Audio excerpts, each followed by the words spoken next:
ఈ యొక్క నూతన సంవత్సరంలో ప్రవేశించబోతున్నటువంటి మనం ఈ రాత్రి దేవుని సన్నిధికి, దేవుని ఆరాధించడానికి కూడి వచ్చిన దేవుని పిల్లలైన మీ అందరికీ మరొకసారి నా హృదయపూర్వకమైన వందనాలు తెలియజేస్తూ, అలాగే ఈ సంవత్సరం ముగింపులో ఈ చివరి దినాన్న ఈ 31st నైట్ 2024 సంవత్సరానికి ఇది చివరి వారంగా ప్రభు మనకు అనుగ్రహించారు.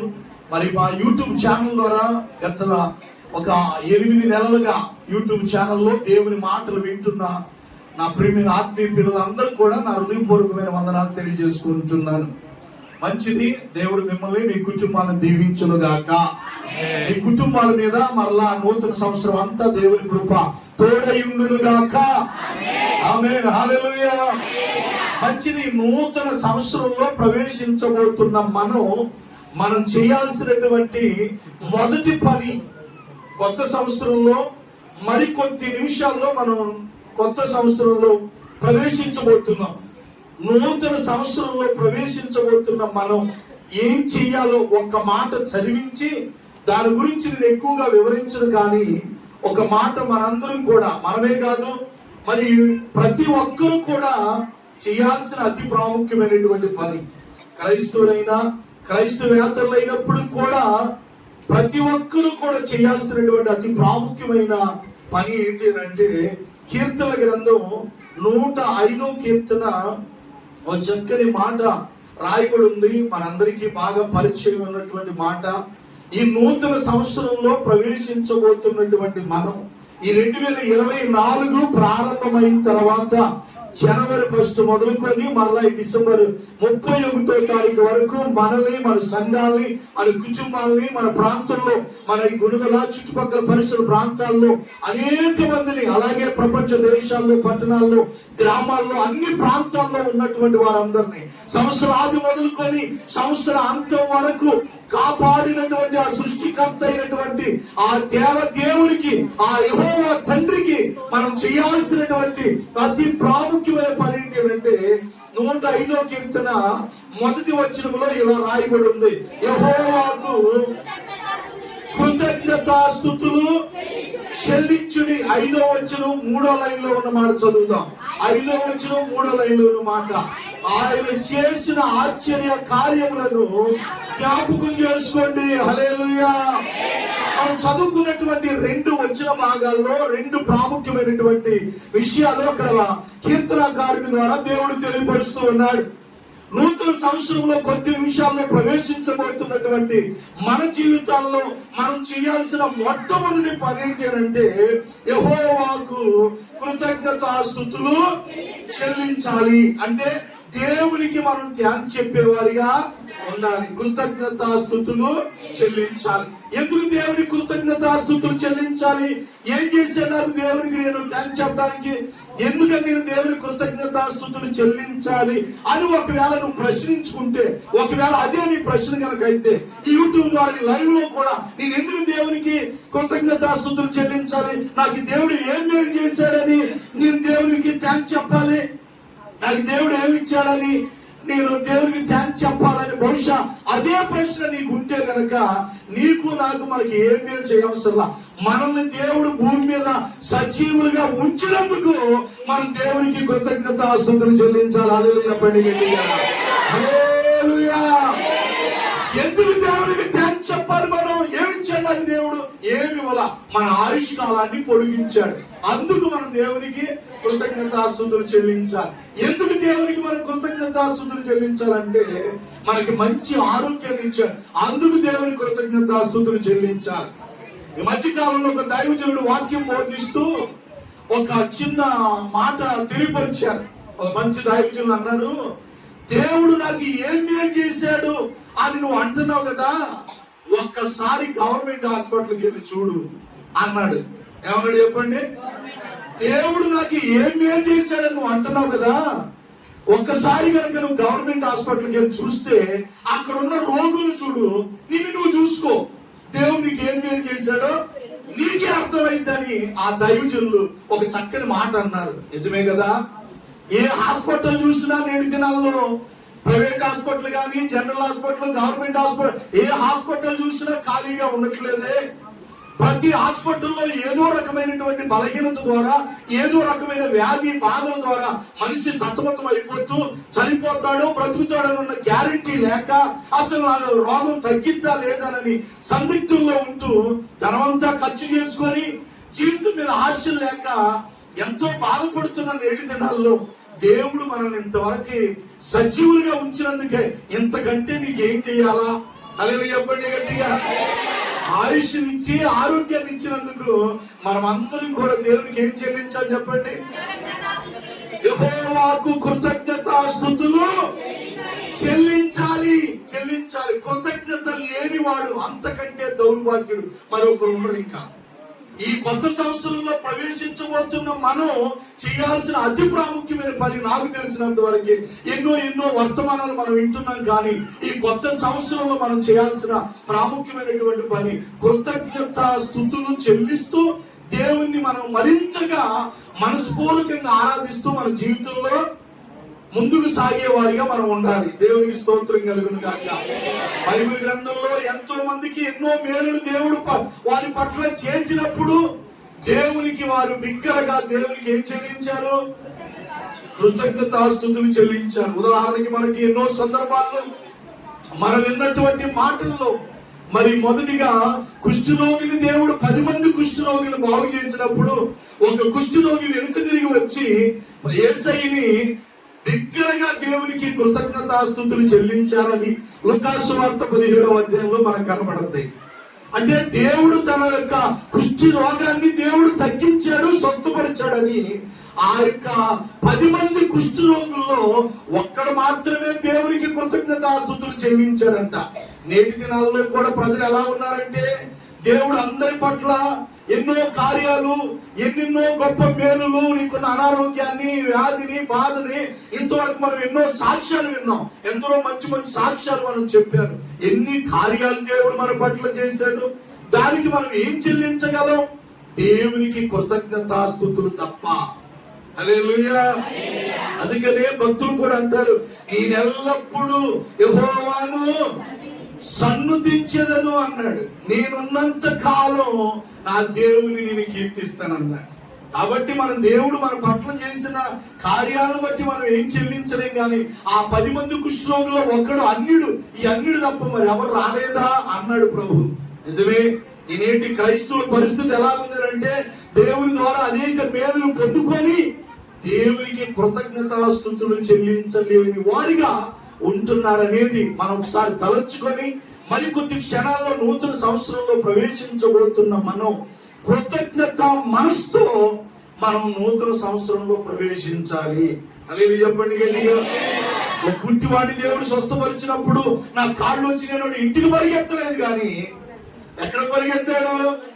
దేవుని మందిరానికి. దేవునికి స్తోత్రం చెప్పండి గట్టిగా. ఎక్కడ పరిగెత్తాడు? ఒక మాట చదువుతాను. ఎన్నో ఉదాహరణలు ఉన్నాయి.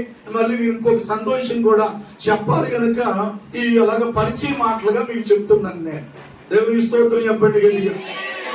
ముందున్న వారంలో ఇంకా అనేకమైనటువంటి విషయాలు మనం నేర్చుకుంటాం. ప్రాముఖ్యంగా మరి అన్ని చెప్పడానికి యొక్క సమయంలో వీలు పడదు కనుక కొన్ని విలువైన మాటలు మనం ధ్యానం చేద్దాం. దేవుడు మనకి నూతన సంవత్సరం అనే దయా కిరీటాన్ని దేవుడు మనందరికీ కాదు, యావత్ ప్రపంచంలో మానవ కోటి అందరికి కూడా, దేశాల్లో, ప్రజల్లో, అనేక ప్రాంతాల్లో ఉన్న ప్రతి మనిషికి మరొక నూతన సంవత్సరం అనేటువంటి ఆ దయా కిరీటాన్ని దేవుడు ధరింపజేయబోతున్నారు. దేవునికి స్తోత్రం కలుగును గాక. అపోస్తల కార్యములు 3వ అధ్యాయంలో మనం చదివినప్పుడు అక్కడ రాయబడినటువంటి మాట 3వ అధ్యాయం 2వ వచనం చదువమ్మా.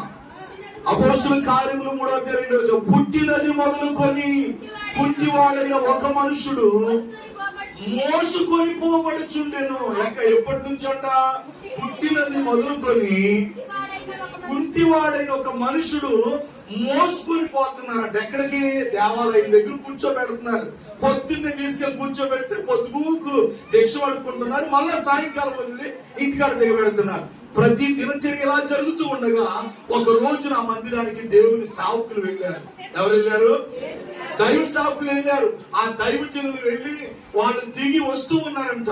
వాళ్ళు మందిరం లోపలికి వెళ్ళి దిగి వస్తూ ఉంటుండగా అందరినీ అడిగినట్టుగానే అందరినీ ప్రతిరోజు భిక్షం అడిగినట్టుగానే దైవజనుడైన పేతురు యోహానును దేవాలయంలో ప్రవేశింపబోనప్పుడు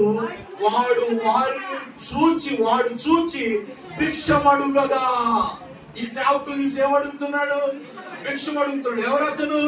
పుట్టుకతో కుంటివాడు, అంటే తల్లి కడుపులో నుండే కుంటివాడిగా పుట్టాడు. దేవుడు అతను అలా పుట్టించాడు. తన కుంటివాడిగా ఉన్న వ్యక్తిని మనం ఆలోచన చేస్తే తనంతటి తను ఏ పని చేసుకోలేనటువంటి పరిస్థితి, మరొక వ్యక్తి సహాయం కావాలి. అలాగ ఉన్నటువంటి ఆ వ్యక్తి జీవితంలో ఒకానొక రోజున దైవ సేవకులు పేతురు యోహానులు దేవాలయంలోనికి వస్తూ ఉన్నప్పుడు ఆ యొక్క భిక్షగాడు కుంటివాడిగా ఉన్న అతను దైవ సేవకులు కూడా భిక్షం అడిగాడంట. పేతురు యోహానుల దగ్గర ధనము బంగారం అవేమీ లేవన్నారు. ఇతను అడగగానే వాళ్ళు అన్నారంట, వెండి బంగారములు మా దగ్గర ఏమీ లేవు నీకు ఇవ్వటానికి. ఏం లేవు? నీకు ఏదైనా భిక్ష వేయటానికి మా దగ్గర వెండి బంగారం లేవు కానీ మాకు కలిగిందే నీకు ఇస్తున్నాం. ఏముంది వాళ్ళ దగ్గర? యేసు నామమున దేవుణ్ణి కలిగి ఉన్నారంట.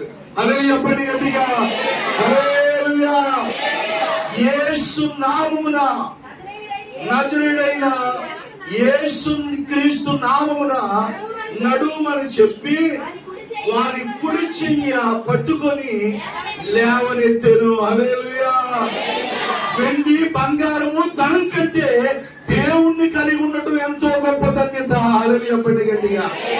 నేటి దినాల్లో చాలా మంది డబ్బు ఉంటే సరిపోద్ది, ధనం ఉంటే సరిపోద్ది, బంగారం ఉంటే సరిపోద్ది, ఆస్తులు ఉంటే సరిపోద్ది అనుకుంటున్నారే తప్ప ఒకడు సర్వలోకాన్ని సంపాదించుకొని తన ప్రాణాన్ని పోగొట్టుకుంటే వానికి ఏమి ప్రయోజనం అన్నాడు. నిజమే, ఒకడు లోకమంతా సంపాదించుకొని తన ప్రాణాన్ని పోగొట్టుకుంటే వాడికి ఏం ప్రయోజనం? నువ్వు జీవించిన కాలంలో ప్రభువుని నువ్వు సొంత రక్షకుడిగా కలిగి ఉండకపోతే, ఆ సొంత రక్షకుడి యేసయ్యని నువ్వు దేవుడిగా కలిగి ఉండకపోతే, మనం ఎన్ని కలిగి ఉన్నప్పుడు కూడా అవన్నీ కూడా శూన్యం అనేటువంటి విషయాన్ని మనం ఒకసారి ఆలోచన చెయ్యాలి. నీకు ఇవ్వడానికి ఎండి బంగారం లేవు కానీ అంతకంటే విలువైన నజరేయుడైన యేసుక్రీస్తు నామములో లేచి నడవమనగానే ఒక్కసారిగా వాడు వెంటనే వారి కుడి చేయి పట్టుకుని వెంటనే వారి పాదములను క్షీణమండలు బలము పొందెను. వాడు దిక్కున లేచి నడిచెను. నడుచుచు గంతులు వేయచ్చు దేవుణ్ణి స్తుతించుచు. ఈ మాట అండర్లైన్ చేసుకోండి. దేవుణ్ణి అందరూ చెప్పండి, దేవుని స్తోత్రం చెప్పండి, చేతులు ఎత్తి.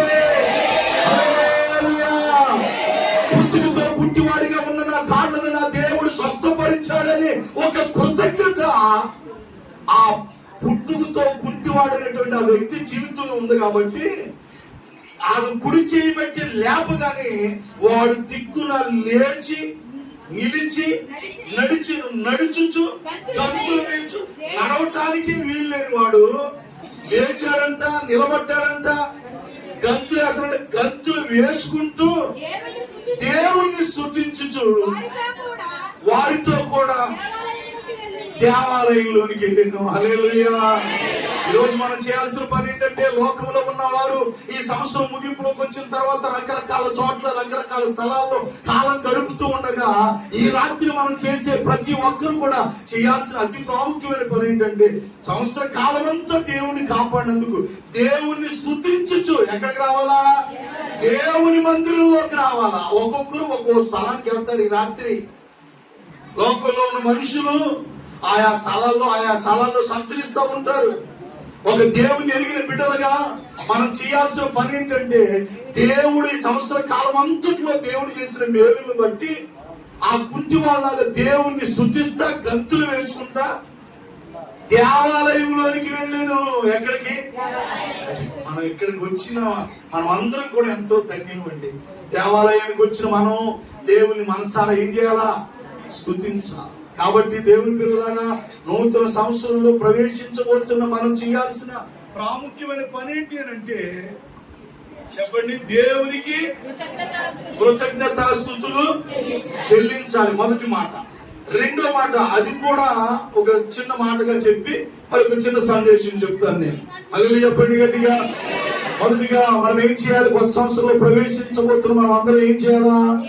దేవునికి కృతజ్ఞతాస్తుతులు చెల్లించాలి. ఎన్నో మేలులు నీ కుటుంబం పట్ల మనందరి పట్ల దేవుడు ఎన్నో కార్యాలు, ఎన్నో మేలు మన పట్ల చేసినందుకు మనసారా దేవుని స్తుతిస్తూ దేవునికి కృతజ్ఞతాస్తుతులు చెల్లించే వారిగా మనం ఉండాలి. రెండోదిగా అదే కీర్తన గ్రంథం ఇందాక బిడ్డలు చదివినటువంటి విషయంలో రెండో మాట ఏమి రాయబడి ఉందనంటే, ఆయన చేసిన ఆశ్చర్య కార్యములను జ్ఞాపకం చేసుకోండి. ఈ రాత్రి మనం చేయాల్సిన ఇంకో పని ఏంటంటే, ఈ సంవత్సర కాలం అంతట్లో కూడా ఆయన చేసిన ఆశ్చర్య కార్యాలని ఏం చేయాలా?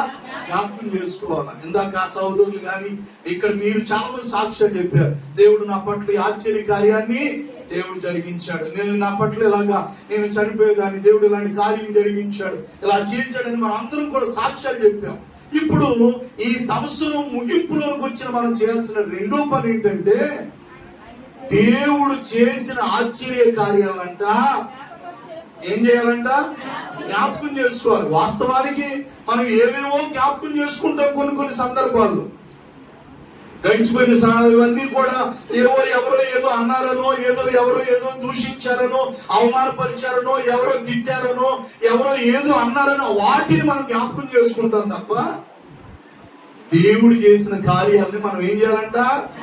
ఆయన చేసిన ఆశ్చర్య కార్యములను చెప్పండమ్మా ఏం చేయాలి? ఏం జ్ఞాపకం చేసుకోవాలా? ఈ 365 రోజుల్లో ఎన్నో ఆశ్చర్య కార్యాలు దేవుడు మనందరి పట్ల జరిగించాడు. వాటిని కూడా మనం ఏం చేయాలా? జ్ఞాపకం చేసుకోవాలా. దేవుని కార్యాలు నాకేం కనపడలేదు అంటాం. మన బైబిల్లో ఉన్న మాట, దేవుని కార్యాలు కంటికి కనబడవు, చెవికి వినబడవు, మనిషి హృదయానికి గోచరం కావంట. నిజమే కదా? మన కంటికి కనబడకుండా దేవుడు ఎన్నో ఆశ్చర్య కార్యాలు మనందరి పట్ల దేవుడు జరిగించాడు. వాటిని మనం ఈ రాత్రి ఏం చేయాలా? జ్ఞాపకం చేసుకోవాలా.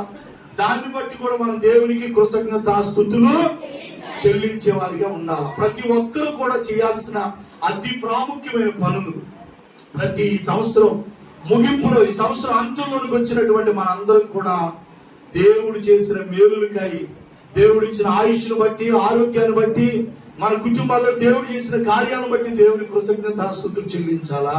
రెండోదిగా దేవుడు మన జీవితాల్లో చేసిన ఆశ్చర్య కార్యాలన్నింటినీ కూడా ఏం చేయాలా? జ్ఞాపకం చేసుకుంటే ఆయన స్తుతించకుండా మనం ఉండలేం. కాబట్టి ఆయన కార్యాలు మనం జ్ఞాపకం చేసుకోవాలి.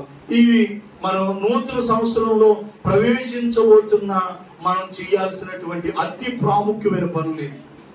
సరే, ఇకపోతే నూతన సంవత్సరంలో ప్రవేశించబోయే మనం ఇంకా ఎలాంటి యొక్క విషయాన్ని మనం ఏం చేయాలి, ఏం కలిగి ఉండాలి, మనం ఈ ఎలాంటి మనసుతో మన నూతన సంవత్సరంలో ప్రవేశించాలో మరొక చిన్న క్లుప్త సందేశాన్ని మీకు చెప్తాను. దేవునికి స్తోత్రం చెప్పండి గట్టిగా.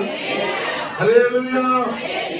మరొక క్లుప్త సందేశంగా ఈ యొక్క ఇర్మియా గ్రంథం మనం ఒకసారి చూద్దాం. ఇర్మియా గ్రంథం చూడండి, అక్కడ ఒక చక్కని మాట రాయబడి ఉంది. ఇర్మియా గ్రంథం 31వ అధ్యాయం 22వ వాక్యాన్ని మనం చదువుదాం. ఇర్మియా గ్రంథం 31వ అధ్యాయం. వినండి, ఇక్కడ చక్కని మాట ప్రవక్త ఇర్మియా ద్వారా దేవుడు తెలియపరుస్తూ ఉన్నాడు. కొద్ది నిమిషాల్లో నూతన సంవత్సరాన్ని మనం ఎదుర్కోబోతూ ఉంటుండగా మనం దేవుడు మనతో మాట్లాడుతున్నటువంటి మాటలు, మొదటిగా మనం దేవుని కృతజ్ఞతలు చెప్పాలి, దేవుని కార్యాలు మనం జ్ఞాపకం చేసుకోవాలని మనం విన్నాం. రెండోదిగా మనం ఇంకా ఎలాగా నూతన సంవత్సరంలో మనం ప్రవేశించాలి అని అంటే, నీవు ఎన్నాళ్ళు ఇటు అటు తిరుగులాడుదువు, నువ్వు ఎన్నాళ్ళు నువ్వు ఇటు అటు తిరుగులాడుదువు. చదువుమా. విశ్వాస ఘాతుకులారా, ఏమంటున్నాడు? విశ్వాస ఘాతుకులారా, ఎన్నాళ్ళు మీరు అటు ఇటు చూడండి. ఇంకెన్నాళ్ళు తిరుగుతావు అటు ఇటు? ఇంకెన్నాళ్ళు లోకంలో అటు ఇటు తిరుగుతావు? ఇంకెన్నాళ్ళు అంటున్నాడు. ఆ మాట ఎలా ఉందో చూడండి. అంతేనా? నీవు ఎన్నాళ్ళు ఇటు అటు తిరుగులాడుదువు. ఇక తిరిగిన రోజులన్నీ చాలు, ఇక చాలు. నీ జీవిత కాలంలో ఎప్పటి వరకు నువ్వు తిరిగి వెళ్ళాడు, అటు ఇటు తిరిగావు, ఇక చాలు. ఎన్నాళ్ళు నువ్వు అటు ఇటు తిరుగులాడుదువు? ఎంత చక్కని ప్రశ్న.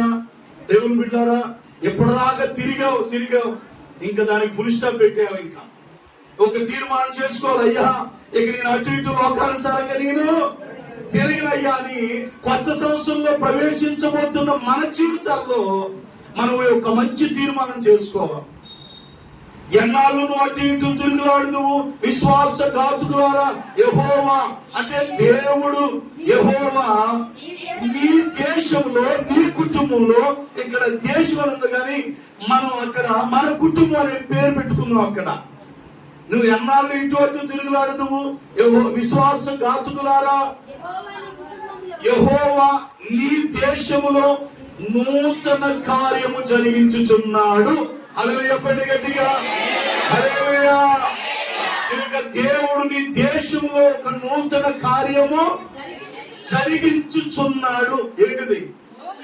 కొత్త కార్యం, నూతన కార్యాన్ని నీ జీవితంలో, నీ కుటుంబంలో, నీ దేశంలో అనే మాట అక్కడ ఉంది. దేశం అన్న దగ్గర మన కుటుంబం అనే ఆ మాటను పెట్టుకుందాం. ఈరోజు కొత్త సంవత్సరంలో ప్రవేశించబోతున్న మన జీవితాల్లో ఒక నూతన కార్యము జరిగించుచున్నాడు. ఇంకా నువ్వు అటు ఇటు తిరగలాటో మానేసుకుంటే మంచిది. నీ కుటుంబంలో, నీ దేశంలో ఒక నూతన కార్యాన్ని దేవుడు జరిగిస్తాడు. హల్లెలూయా చెప్పండి గట్టిగా. లేదు నేను 2025 వచ్చినా నేను అట్టాగే తిరుగుతుంటానంటావా?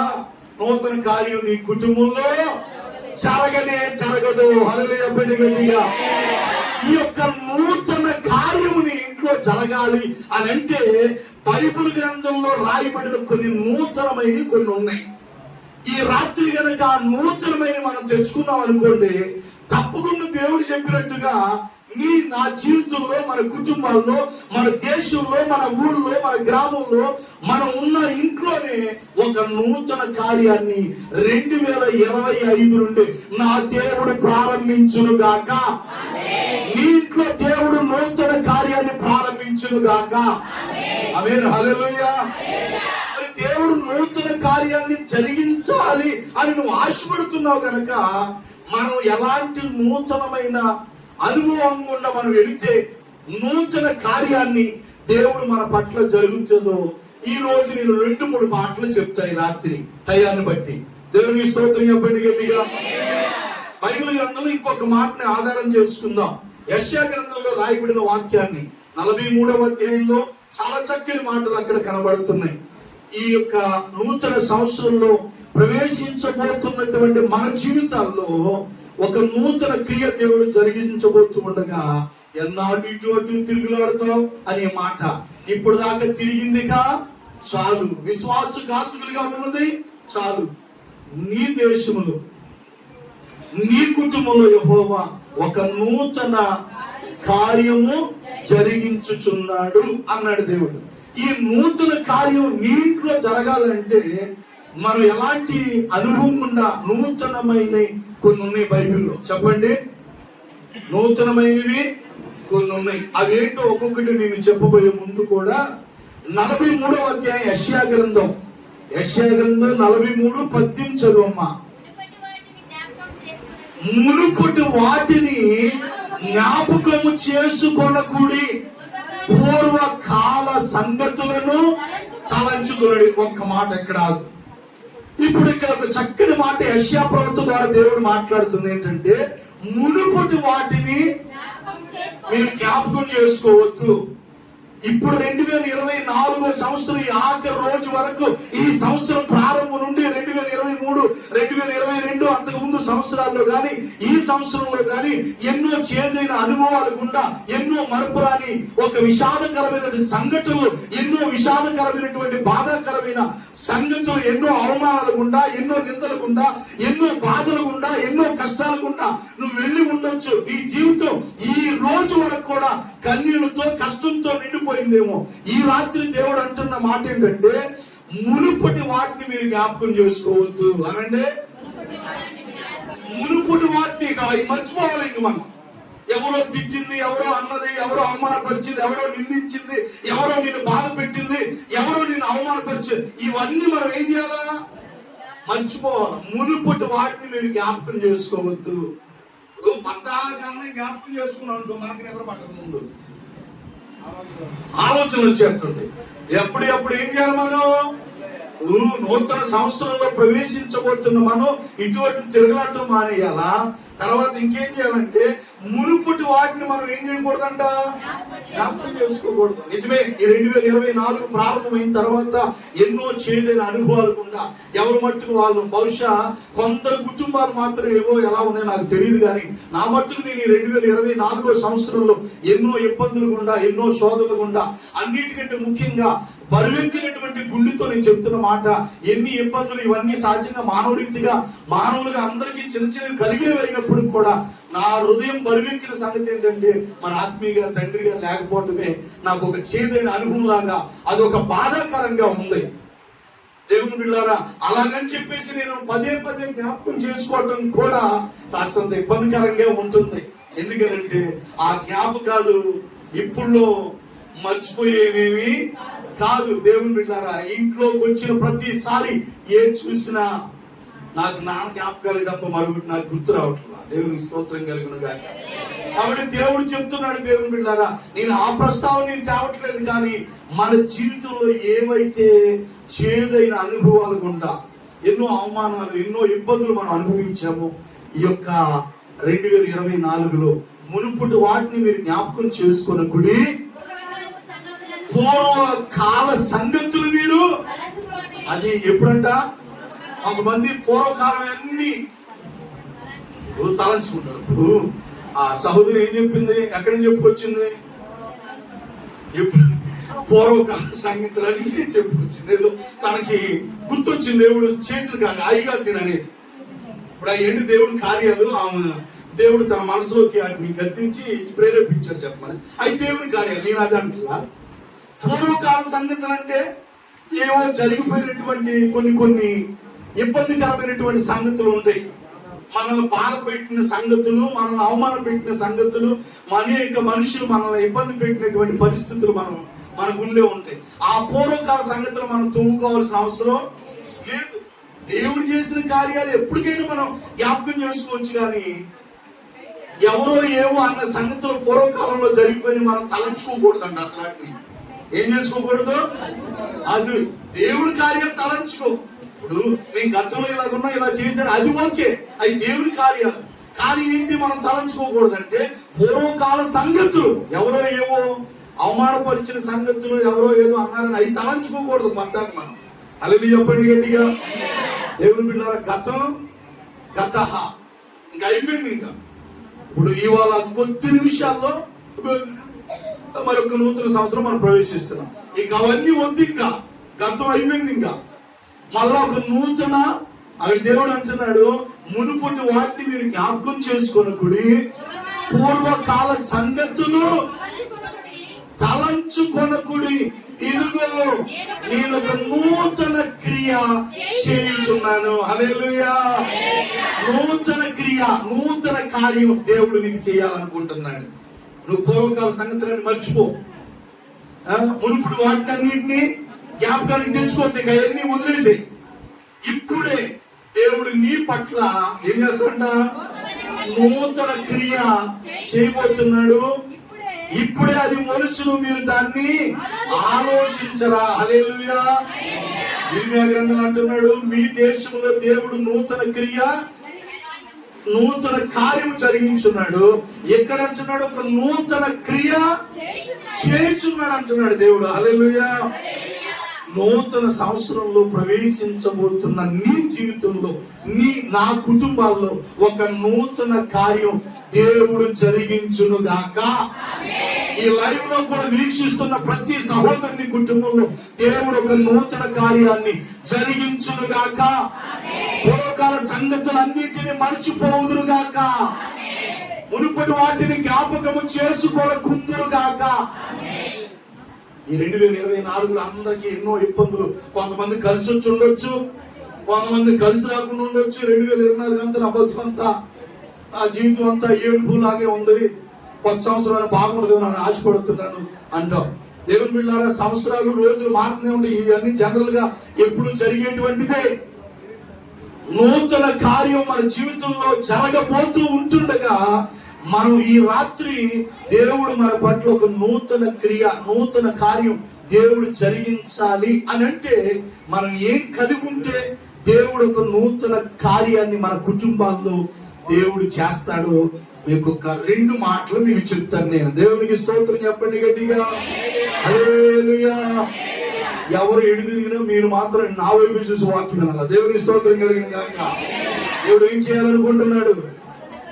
నూతన క్రియ చేయాలనుకుంటున్నాడు. నువ్వు ఎన్నాళ్ళు ఇటు అటు తిరుగులాడు విశ్వాసులారా, ఎక్కడైనా తిరగటం మానేసి నిలకడగా ఉండండి. దేవుడు నీ దేశంలో నీ ఇంట్లో ఒక నూతన క్రియ చేయించున్నాడు అన్నాడు. మునుపుటి వాటిని మీరు జ్ఞాపకం చేసుకోవద్దు. పూర్వకాల సంగతులు తాతల కాలం ఎలా జరిగింది, తండ్రుల కాలం ఎలా జరిగింది, వాళ్ళు ఇట్ట అన్నారు, వీళ్ళు ఇలా అయ్యో దైగా తలంచుకోవద్దు. ఇప్పుడే నేను నూతన క్రియ చేయించున్నాను, అది ఇప్పుడే మీరు ఆలోచించారు, అది ఇప్పుడే మొలిచింది. ఈ క్షణమే ఆ కార్యాన్ని దేవుడు నీ జీవితంలో జరిగిస్తాడన్నాడు. మరి నూతన క్రియ దేవుడు చేయాలంటే మరి మనం ఏం కలిగి ఉండాలా? యెహెజ్కేలు గ్రంథం 36వ అధ్యాయం 26వ వచనం కొద్ది నిమిషాలను చెబుతా. టైం 12 అయినాక మళ్ళీ మనం కొత్త సంవత్సరంలో ప్రవేశిస్తాం. ఒక వాక్యం ఏమి ఉండదు, తర్వాత మనం మళ్ళా వింటాం. దేవుని స్తోత్రం కలిగిన గాక. యెహెజ్కేలు గ్రంథం 36వ అధ్యాయం 26వ వచనం ఏంటిదంట? దేవుడు మన అందరి కుటుంబాల్లో ఒక నూతన క్రియ, నూతన కార్యాన్ని దేవుడు జరిగించాలి అని అంటే అక్కడ రాయబడినటువంటి మాట నూతన హృదయము నీకు ఇచ్చేదను. అక్కడ ఆగండి. హల్లెలూయా. ఏంటిదమ్మా? మనం అందరూ కూడా ఇప్పుడు మనం ఏం కలిగి ఉండాలా? దేవుడు మన జీవితాల్లో ఒక నూతన క్రియ జరిగించాలి అని అంటే నూతన హృదయాన్ని నేను మీకు ఇస్తున్నాను. అంటే నూతన సంవత్సరంలో ప్రవేశించబోతున్న మన హృదయం ఎలా మారాలా? నూతన హృదయంగా మారాలా? ఏ హృదయంగా? నూతన హృదయం రావాలా? ఇప్పుడు 2024 పోతుంది, 2025 వస్తుంది. ఇదంతా జరిగేదే. నిన్నటి వరకు ఎలా ఉన్నామో రేపు అలాగే ఉంటాం. ఇలా అన్ని బాగానే జరుగుతూ ఉంటాయి. కానీ మనలో నూతన హృదయం అనేది రాకపోతే మన జీవితంలో నూతన కార్యాన్ని చూడండి. మనం ఏం తెచ్చుకోవాలి చెప్పండి? నూతన హృదయాన్ని కలిగి ఉండాలి అందరం కూడా. ఏ హృదయం? అందుకే బైబిల్లో ఏం రాయబడి ఉంటుంది? ఏముంటుంది అంటే తల్లి హృదయం అన్నిటికంటే మోసకరమైంది, అది ఘోరమైన వ్యాధి గలది. దేవునికి స్తోత్రం చెప్పండి గట్టిగా. హల్లెలూయా. హృదయం ఎలాంటిదంట? మోసకరమైంది, అది ఘోరమైన వ్యాధి గలది, దాన్ని గ్రహించగలిగిన వాడు ఎవడు అంటున్నాడు. దేవునికి స్తోత్రం కలుగును గాక. కాబట్టి దేవుని బిడ్డలారా, మన యొక్క జీవితాల్లో దేవుడు ఒక నూతన క్రియ చేయాలి అని దేవుడు ఆశపడుతున్నప్పుడు మనం ఏం కలిగి ఉండాలి? నూతన సంవత్సరం రాబోతూ ఉండగంటే ఒక నూతన హృదయాన్ని మనం అందరం కూడా చెప్పండి. నూతన హృదయాన్ని, నూతన హృదయాన్ని మనం కలిగిన వారిగా ఉండాలి. దేవునికి స్తోత్రం కలుగును గాక. బైబిల్ గ్రంథంలో సమూయేలు మొదటి గ్రంథం 10వ అధ్యాయం 6వ వచనం చదవండి. ఇంకొక 5 నిమిషాలు. దేవునికి స్తోత్రం చెప్పండి గట్టిగా. అనంతరం ఏం తెచ్చుకోవాలా? నూతన హృదయాన్ని మనం ప్రభు మనకి ఇస్తా అంటున్నాడు. చదువుమా.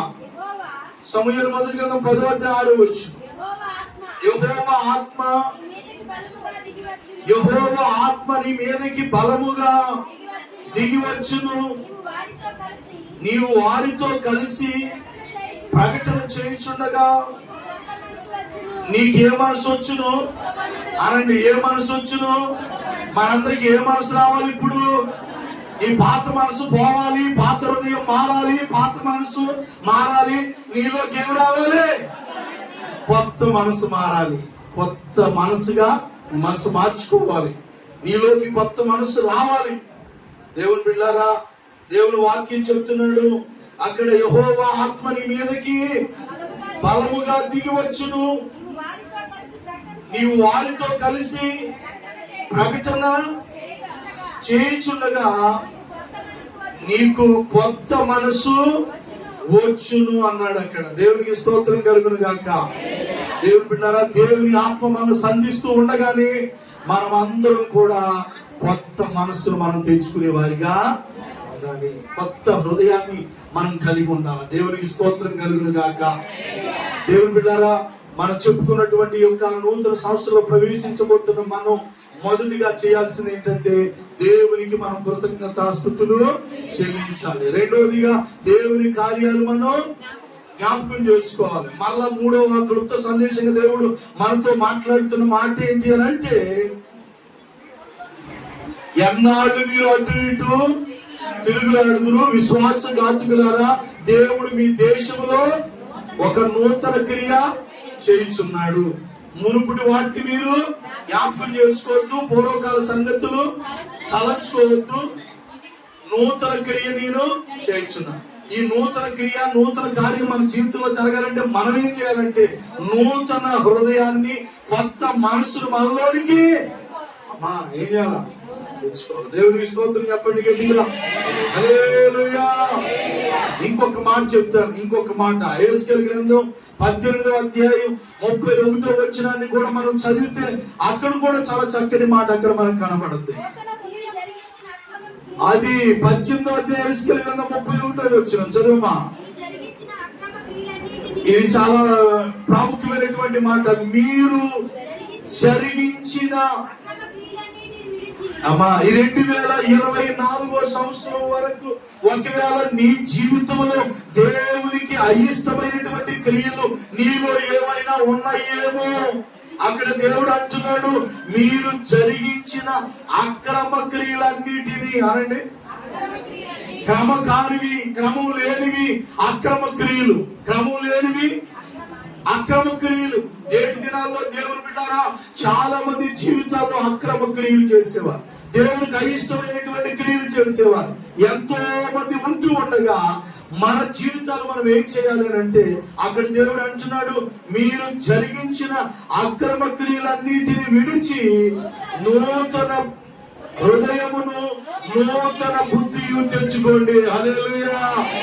అంటే ఇప్పుడు రెండు రావాలి మనలోనికి, నూతన హృదయం అనండి, నూతన హృదయం, నూతన బుద్ధి. నూతన బుద్ధి ఎప్పుడు మారద్దు నీ బుద్ధి?